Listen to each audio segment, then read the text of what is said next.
Hello. Many of you may have trans friends, or if not friends in reality, then friends on the internet. Trans friends are handy.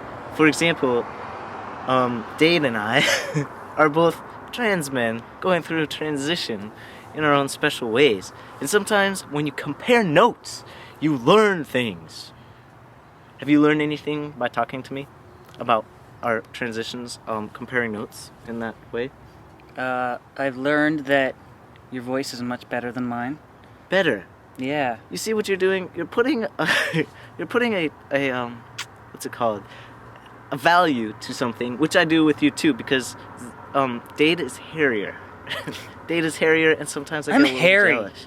And I just sound really sexy, and sometimes he gets a little jealous. Because I sound... I don't know what I sound like. You sound pretty decent, sing a note, like right now. I can't, no. No, be like, no, it squeaks. Just do it with me. No, I'm not going to do it. Okay. I'm not doing it. Well, as you can see, we have differences, and that's one of the things that comes into play when you compare notes. You know, there's these differences, and you're like, well, why am I not like that? Why are you like this? Because when you were at month 9, you know, you already had a whole bunch of neck hair down here, and I don't have any, or something like that. No, there's one right there. You see one? Yeah. Right here? No, it's good. Kiss it. No, I'm just kidding. I was going to go in. Okay, good. Well, good. We didn't. So it is interesting to see how people are different, and that's what it is. It's just genetics. Yeah, it's genetics. Yeah. Talk more about that. Well, no one in my family has a particularly deep voice, but they're all really hairy. And everyone in my family has a deep voice, and it's not hairy. So following suit, I don't have a particularly deep, manly voice, but I'm really hairy. And that's okay, I guess. We're definitely focusing on two aspects. But, you know, getting together with your trans friends, your fellow, you know, brothers in transition, you can kind of give each other advice, you know, get ready for certain things together, exchange stories and experiences of awkwardness, and it feels good, does it not?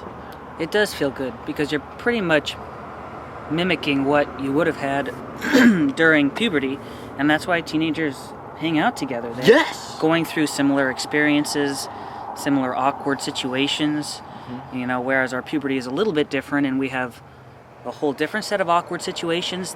Pretty much the same things are happening to all of us. Yeah. So it's good to have someone to go through that journey with you and just vent about it or laugh about it or beat your head against a wall about it. Yeah, support each other. Yeah. And it is interesting too, like, you know, if you have trans sisters, have you hung out with any trans women? One trans woman, but it was a large group setting, and so I didn't really get to connect. Yeah, I think that's interesting too, kind of exchanging stories, because at some point we cross and we're like in the exact same place. Have you ever thought about that or noticed that?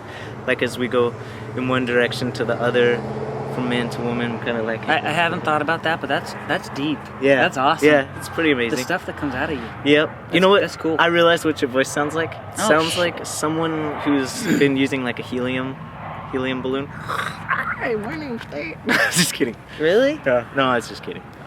That was mean. That was mean. But that's good to, you know, make fun of each other in that joyful, playful way, because that's also what teenagers do. Yeah. I'm trying to say something mean to you, but I can't. That's because I'm amazing. Yeah, you are. And because I'm nice. Yeah.